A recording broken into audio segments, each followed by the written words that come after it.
नमस्कार, मी भाऊ जोरसेकर. तुम्ही बघत आहात प्रतिपक्ष. मित्रांनो, उद्धव ठाकरे यांच्या उबाटा शिवसेनेने 9 जागा जिंकल्या. महाआघाडीला चांगलं यश मिळालं, ही वस्तुस्थिती आहे. पण मतदानाचं विश्लेषण केलं, मतमोजणीचं विश्लेषण केलं तर उद्या येऊ घातलेला धोका कोणाकोणाच्या बाजूने कसा कसा आहे हे सुद्धा आत्तापासून अभ्यासावं लागतं. नाहीतर त्याचे फटके पुढल्या निवडणुकीत त्या यशस्वी पक्षांना भोगावे लागत असतात. मतदानाचा फॉर्मॅट काय होता, भाजपचा पराभव कुठच्या गाफीलपणातून झाला, याचं उत्तम विश्लेषण एक धुळे मतदारसंघ घेऊन सुशील कुलकर्णीने ॲनालायझरवर फार चांगलं केलेलं आहे. तुम्हाला माहिती आहे की महाराष्ट्रामध्ये लोकसभेच्या एका मतदारसंघामध्ये विधानसभेचे 6 मतदारसंघ येतात. त्या 6 मतदारसंघामध्ये महाविकास आघाडी आणि महायुती यांना पडलेल्या मतांची विधानसभानुसार जी आघाडी किंवा पिछाडी आहे त्याचं सगळं समीकरण सुशील कुलकर्णीने अतिशय उत्तम रीतीने समजावलेलं आहे. 6 विधानसभा मतदारसंघापैकी 5 विधानसभा मतदारसंघामध्ये महायुतीचा किंवा भाजपचा डॉक्टर भामरे हा उमेदवार सलग आघाडीवर होता. 6 पैकी 5 विधानसभा मतदारसंघातली आघाडी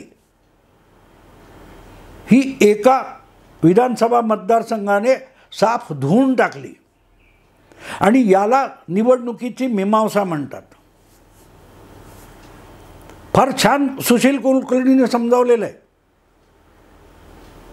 की धुळे लोकसभा मतदारसंघातल्या 5 विधानसभा मतदारसंघामध्ये डॉक्टर भामरे यांची बेरीज जवळजवळ 190च्या 1,90,000 मतांनी आघाडी मिळालेली होती. आणि एवढी सगळी आघाडी विधानसभा मालेगाव या मतदारसंघात धुवून काढली गेली. कारण त्या एका मालेगाव या विधानसभा मतदारसंघामध्ये शोभा बच्छाव, मला वाटते शोभा बच्छाव म्हणून ज्या आघाडीच्या उमेदवार होत्या, त्यांनी जी मुसंडी एका विधानसभा मतदारसंघात मारली ती जवळजवळ 1,92,000ची होती. आणि त्याच्यासमोर 5 विधानसभा मतदारसंघात डॉक्टर भामरेंनी घेतलेली आघाडी वाहून गेली. असं काय आहे, मालेगाव नावाचा जो विधानसभा मतदारसंघ आहे तिथे अशी काय जादूटोणा केला की डॉक्टर भामरे यांचं 5 विधानसभा मतदारसंघातलं यश पुसलं गेलं? तर त्याचं उत्तर एकच आहे की मालेगाव हे शहर, महानगर मुस्लिम बहुल लोकसंख्या म्हणून ओळखलं जातं. मालेगाव या विधानसभा मतदारसंघामध्ये जवळजवळ 4,000 फक्त मतं भामरे यांना पडली, फक्त 4,000. आणि त्याच्या पलीकडे 1,92,000 ही जी शोभा बच्छाव काय ते आहेत त्यांना मिळाली. आणि त्यांनी 5 विधानसभा मतदारसंघामध्ये मिळवलेलं यश मातीमोल झालं डॉक्टर भामरे यांचं. तर का झालं? अर्थात मालेगावमध्ये प्रचंड मुस्लिम संख्या आहे आणि ती भाजप विरोधी मतदान करणार हे भामरेंना किंवा भारतीय जनता पक्षाला किंवा महायुतीला माहीतच नव्हतं असं बिलकुल नाही. ती लोकसंख्या अचानक 1 दिवसात आली असंही नाही. पण 5 विधानसभा मतदारसंघामध्ये भाजपचे लोक आळशी बसले, महायुतीने आळस केला, तर आपला मालेगाव हा एक मतदारसंघसुद्धा भाजपला पराभूत करू शकतो. हे महाविकास आघाडी किंवा काँग्रेस पक्षातल्या कोणी स्ट्रॅटेजी रणनीती आखून ठरवलेलं नव्हतं. ते ठरवणारा होता तो मालेगावचा मुस्लिम मतदार होता. हल्ली एक फॅशन निघालेली आहे, जनतेनेच निवडणूक हातात घेतली, मतदारानेच निवडणूक हातात घेतली. धुळे लोकसभा मतदारसंघाची निवडणूक नेमकं तेच झालं.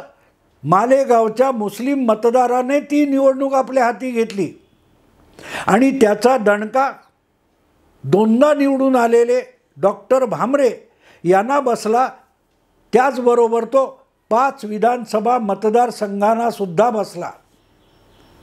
5 विधानसभा 2,000 5,000च्या फरकाने महाविकास आघाडीच्या डॉक्टर बच्छाव निवडून आल्या. व हा 5,000चा जो फरक किंवा मताधिक्य त्यांना मिळालं, ते जर अन्य 5 विधानसभा मतदारसंघामध्ये 2-2, 3-3 हजारचं मताधिक्य जर वाढलं असतं भामरेंचं, तर भामरेंचा पराभव झाला नसता. 5 विधानसभांमधलं मताधिक्य एकटा मालेगाव धुवून टाकू शकतो हे सामान्य मुस्लिम मतदाराला माहिती होतं आणि म्हणून तो सकाळपासून लवकरात लवकर जाऊन अधिकाधिक मतदान करत होता. कारण त्याला भारतीय जनता पक्षाला पराभूत करायचं होतं, मुस्लिम मतदाराला. त्याच्याकडे पन्ना प्रमुख नव्हते, त्याच्याकडे संघटना नव्हती, त्याच्याकडे प्रशांत किशोर नव्हता. पण प्रत्येक मुस्लिम मतदाराच्या मनामध्ये भारतीय जनता पक्षाबद्दल जी अढी निर्माण केलेली आहे की हा पक्ष इस्लाम विरुद्ध आहे, मुस्लिम विरोधी आहे, म्हणून कुठल्याही परिस्थितीत आपल्या सगळ्या अनंत अडचणी असतानासुद्धा भारतीय जनता पक्षाला पराभूत करायचं, भारतीय जनता पक्षाच्या सरकारमुळे मिळणारे सगळे लाभ घ्यायचे, पण तरीही एक धर्मकार्य म्हणून भारतीय जनता पक्षाला निवडणुकीत पराभूत करायचं. पण काँग्रेसने आपल्यावर अन्याय केला असेल, आपल्याला दुर्लक्षित ठेवलं असेल, तरीही भाजपला पाडण्यासाठी काँग्रेसला मत द्यायचं, किंबहुना भाजपच्या उमेदवाराला पराभूत करण्यासाठी जो सगळ्यात स्ट्रॉंग उमेदवार असेल तिकडे आपलं मतदान करायचं, हे मुस्लिम समाजाला मशिदीतून शिकवलं गेलं असं मी अजिबात मानत नाही. ते इंडॉक्ट्रिनेशन आहे, तो स्वभाव आहे. ज्याच्या विरुद्ध मुस्लिमांच्या मनात अढी असते असा पक्ष, अशी संघटना संपवण्यासाठी आपलं सर्वस्व अर्पण करायचं, आपला फायदा तोटासुद्धा बघायचा नाही. मला सांगा मित्रांनो, की हे इथेच झालं का? नाही मित्रांनो, बिलकुल नाही. हे कोणी शिकवलं आहे? काँग्रेसने शिकवलं आहे, मुस्लिम धार्जिण्या संघटनांनी शिकवलं आहे असं मी बिलकुल मानत नाही. जो भाजप विरुद्ध कमालीचा अपप्रचार होतो की हा हिंदुत्ववादी पक्ष आहे, त्यामुळेच तो मुस्लिमांच्या विरुद्ध आहे आणि म्हणून भाजपला कुठल्याही निवडणुकीत पराभूत करणं हे मुस्लिमांसाठी धर्मकार्य आहे असं भासवलं जातं, त्याचा हा परिणाम आहे. मित्रांनो, लोकसभेचे उमेदवार एक एक करून जाहीर होत होते आणि तुम्हाला आठवत असेल तर सगळ्यात शेवटचा उमेदवार घोषित झाला किंवा शेवटच्या आसपास, तर तो मुंबई मध्य उत्तर लोकसभेचा उमेदवार भाजपचा ॲडव्होकेट उज्ज्वल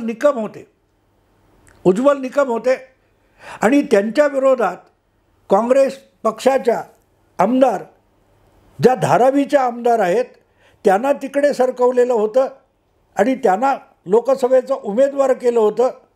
त्यावेळेला सगळ्यात पहिल्यांदा नाराज झालेला कोण असेल तर त्या मतदारसंघातला मुस्लिमांचा सगळ्यात दांडगा नेता नसीम खान. त्या नसीम खानने वर्षा गायकवाड यांना उमेदवारी दिल्यानंतर काँग्रेस पक्षाच्या आपल्याकडे असलेल्या सगळ्या पदांचे तडकाफडकी राजीनामे दिले होते. पण त्यापेक्षाही महत्त्वाचं म्हणजे नसीम खान यांनी व्यक्त केलेली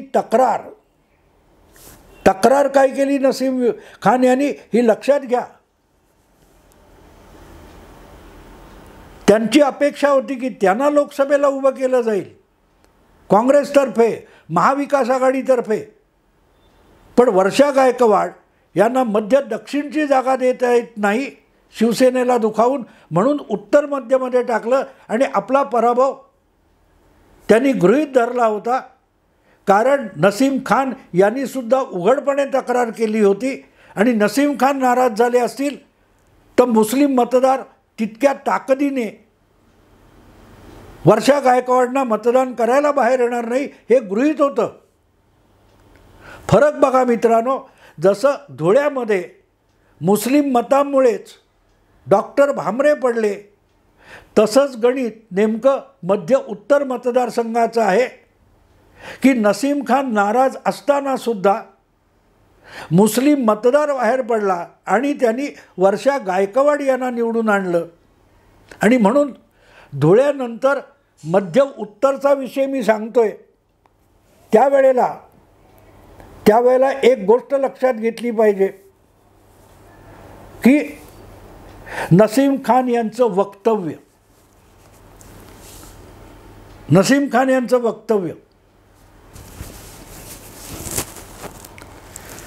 नसीम खान म्हणाले होते की महाराष्ट्रात लोकसभेच्या 48 जागा महाविकास आघाडी लढवते, काँग्रेस पण त्यामध्ये 17 उमेदवार घेऊन उभी आहे. पण एकही मुस्लिम 48 पैकी महाविकास आघाडीने दिलेला नाही. सेक्युलरिझम वाचवायचा तो मुस्लिम मतदारांनी वाचवला पाहिजे. मुस्लिमांची मतं हवीत पण मुस्लिम मतदार नको. हा जो काय प्रकार महाविकास आघाडीकडून चाललाय त्याच्याविषयी जाहीर नाराजी नसीम खान यांनी व्यक्त केली होती आणि त्यामुळेच मुस्लिम मतदार महाविकास आघाडीच्या बाजूने उभा राहणार नाही हे सगळे गृहीत धरत होते. पण तसं झालं नाही. याचं कारण ओवैसी असोत, इम्तियाज जलील असोत किंवा नसीम खान असोत, ते मुस्लिमांचे नेते असले तरी निवडणुका लढवण्यापुरते आहेत. मुस्लिम मतदार हा निवडणूक हातात घेत असतो आणि हातात घेतो तेव्हा आपल्या मतदारसंघामध्ये भाजपचा उमेदवार निवडून येऊ नये याची पूर्ण काळजी मुस्लिम मतदार घेत असतो. आणि म्हणून नसीम खान यांनी जी नाराजी व्यक्त केली यातून आपल्याला मुस्लिम मतदार निवडणूक हातात कशी घेतो हे लक्षात येईल. त्या मुस्लिम मतदाराने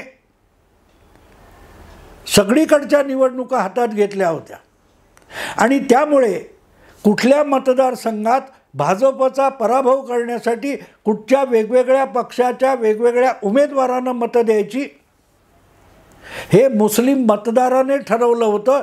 कारण त्याच्यासमोर टार्गेट लक्ष स्पष्ट होतं की भाजपचा उमेदवार पडला पाहिजे आणि त्यामुळे भाजपचा उमेदवार पाडू शकेल असा मुस्लिम किंवा बिगर मुस्लिम कोणीही उमेदवार चालेल, पण भाजपचा उमेदवार पडला पाहिजे. दुसरा कुठल्याही पक्षाचा उमेदवार निवडून आला पाहिजे जो भाजपचा विरोधक असेल. तेच भामरेंच्या बाबतीत झालं, तेच उत्तर मध्यमध्ये झालं, तेच वायव्य मुंबईत झालं, ईशान्य मुंबईत झालं. संजय दिना पाटील निवडून आले, ते सुद्धा गोवंडी, मानखुर्द या भागातल्या मुस्लिम बहुल मतदारांच्या मताधिक्यावर निवडून आले. तीच कथा आपल्याला अरविंद सावंत यांच्या बाबतीत सांगता येईल. 48 पैकी एकही मुस्लिम उमेदवार महाविकास आघाडीने दिला नाही ही नसीम खान या मुस्लिम नेत्याची तक्रार होती. पण त्याची तक्रार मुस्लिम मतदाराने जुमानली नाही. कारण मुस्लिम पक्ष, मुस्लिम नेता, मुस्लिम उमेदवार हा मुस्लिम मतदारासाठी दुय्यम आहे. त्याच्यासाठी भाजपचा पराभव हे लक्ष्य असतं.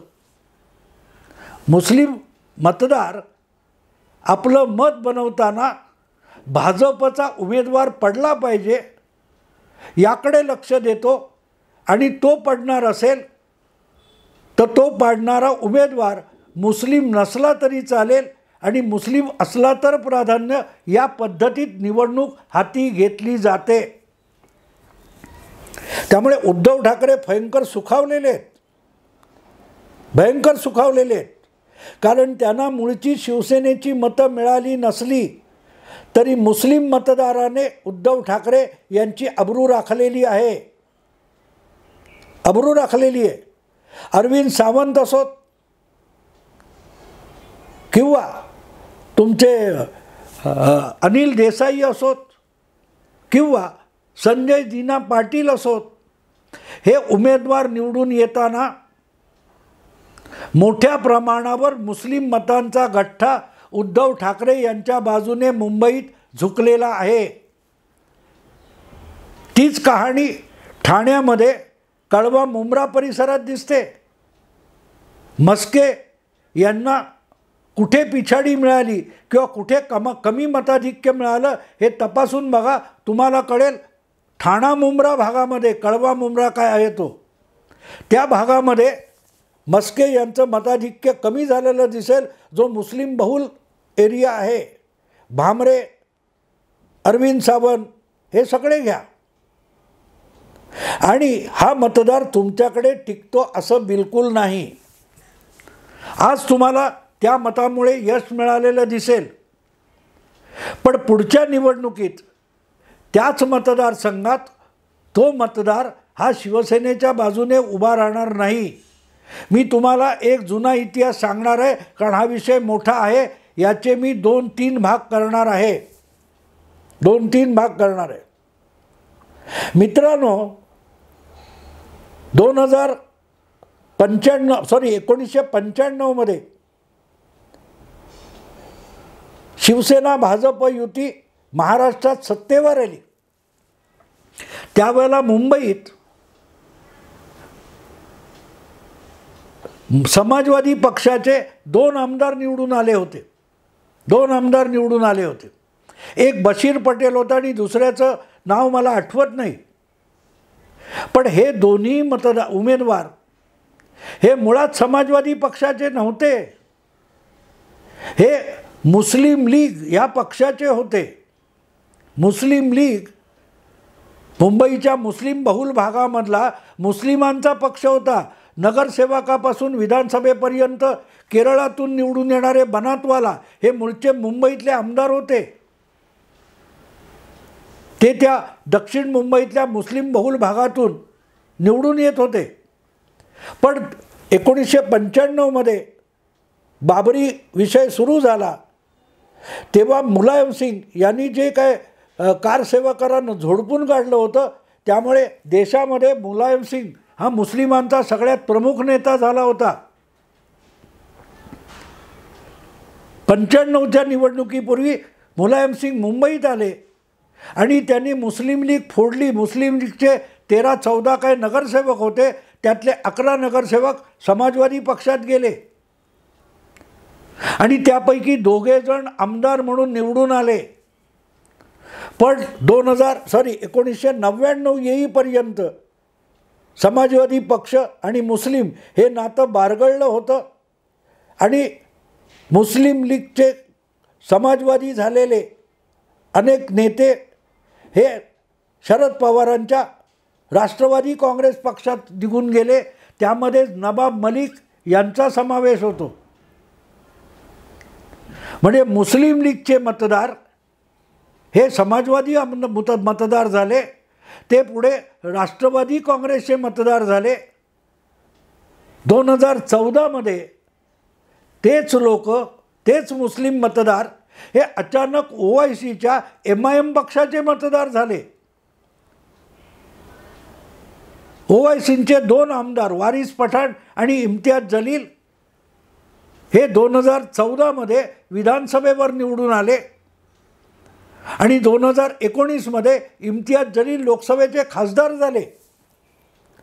सांगायचा मुद्दा इतकाच की मुस्लिम मतदार आपलं लक्ष ठेवून असतो आणि त्यांचं लक्ष म्हणजे टार्गेट भारतीय जनता पक्षाचा उमेदवार पराभूत झाला पाहिजे आणि तो पराभूत करणारा उमेदवार मुस्लिम असला पाहिजे असं बिलकुल नाही, पण तो कट्टर भाजप विरोधी असला पाहिजे. उद्धव ठाकरे यांनी जी बाजी मारलेली आहे त्यामध्ये त्यांनी एक गोष्ट लक्षात ठेवावी की त्यांच्याकडे आलेला मतदार जो आहे, ज्यांनी आज उद्धव ठाकरे यांची अब्रू राखली आहे, तो मतदार बाळासाहेबांच्या शिवसेनेचा फार कमी आहे आणि ओवैसी, मुलायम सिंग, शरद पवार, मुस्लिम लीग असा फिरून आलेला मतदार अधिक आहे. तो टिकणारा नाही, तो टिकणारा नाही. एकनाथ शिंदे यांच्याकडे गेलेला मतदार हा बाळासाहेबांचा शिवसैनिक आहे आणि उद्धव ठाकरे यांच्याकडे त्याचा थोडा वाटा आला आहे. पण बाळासाहेबांना, त्यांच्या विचारांना झुगाळणाऱ्या उद्धवरावांकडे आलेला मुंबईतला मोठ्या संख्येने जो मुस्लिम मतदार आहे तो त्यांच्याकडे पुढच्या काळात टिकणारा नाही. तो ओवैसीला सोडू शकतो, तो मुलायम सिंगांना सोडू शकतो, तो शरद पवारांना सोडू शकतो. तो उद्धव ठाकरे यांच्याशी एकनिष्ठ राहील का याचा विचार करा. हा उद्धव ठाकरे यांच्या भविष्यातल्या राजकारणासाठी एक धोक्याचा इशारा आहे. आत्ता इथेच थांबतो. आवडलं लाईक करा, शेअर करा, सबस्क्राईब करा. नमस्कार.